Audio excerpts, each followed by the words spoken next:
Oh, here we are on The Life That Wins. I'm Don Polston, and I want to welcome you today to another venture of The Life That Wins. Sometimes people ask, why do we call it The Life That Wins? Because that's exactly what it is.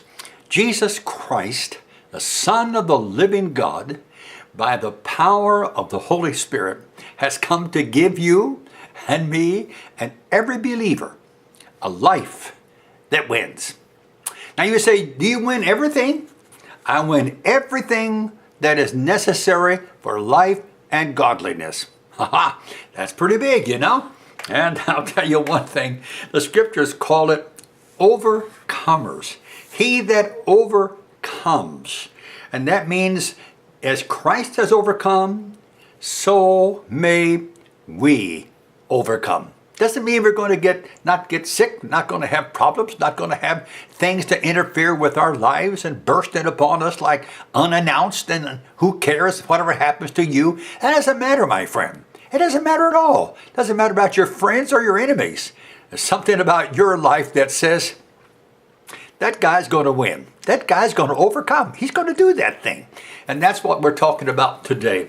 I love this chapter in the 2 Kings where Elisha, had been to this house, this great woman. I spoke to you about her some time ago, great woman.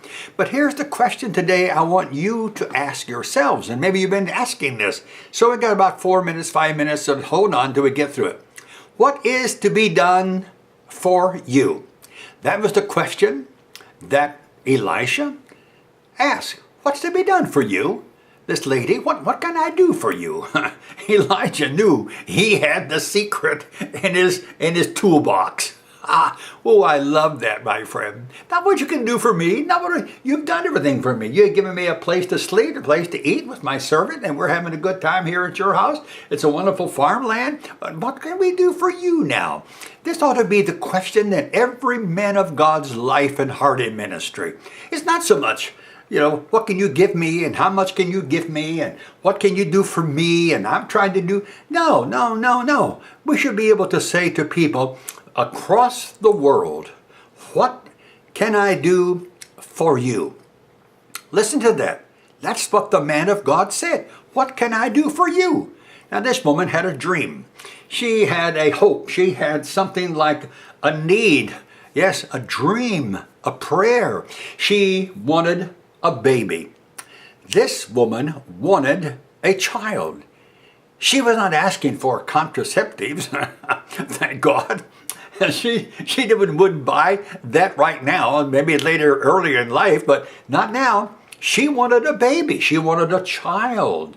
And this woman, this great woman, was about to receive the miracle because she had been great in hospitality to the man of God, and to kindness by feeding him and his servant, and by her love. In all of that, my friend, there was a hidden miracle about to show itself. Now, she had discernment. She said, this is a man of God. I know Elisha is a man of God. Oh, friend, I can't urge you enough to believe that when you hear and see someone that you believe is a man of God, you'd better listen carefully. You better take heed to it because they may have the key to your answer, to what you've been praying for and looking for. This happened in my life a number of times. People stood before me and said, I want to get a baby, and we've tried and it doesn't work. And then I would give a word from the Spirit. I have nothing in myself, just God would speak to me and give me. And I say, all right, what can we do for you? And I would say, you'll have a baby this time next year. And I would say, as Elisha did, I would say, it's going to be a girl, and here is the girl's name. And just recently, I spoke to a woman who wanted a baby. She and her husband had tried and aborted. But you know what? Someone emailed me and said, this was way out in the West where I was, and said, she's pregnant, she's had her baby, and it's a girl. Now, friends, let me tell you something. There's nothing spooky about that. That's the man of God speaking to what can we do for you. Oh, I wish we could turn that around more than ever. What can we do for you? What can the church do for you? You know, I get a bit weary, and I must close, but I get a bit weary with, it's all right, I guess. You know, the church says, give us this and give us that and give us this and give us that. When have you turned around and said, what can I do? What can we do for you that'll take a miracle? Listen to that. One of the great leaders of Princeton Seminary one time said, promising a miracle or promising the activity of God, and there is no activity, there is no evidence that he spoke and that he acted, is almost like superstition. So today I want you to believe with all of your heart. As you have discerned, as you have been good, you've been kind, you've been thoughtful, you've been hospitable. Remember the season, Elisha said, about this time, the season, you will have a child.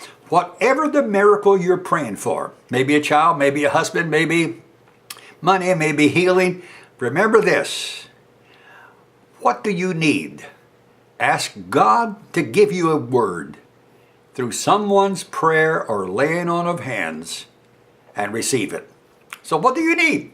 Believe that God will meet your need, friend. I'm telling you, He will. This is Don Polston on The Life That Wins, and we'll see you next time. Bye-bye, and thank you for tuning us in and sending on this video to many of your friends out across the world. Thank you. Bye-bye.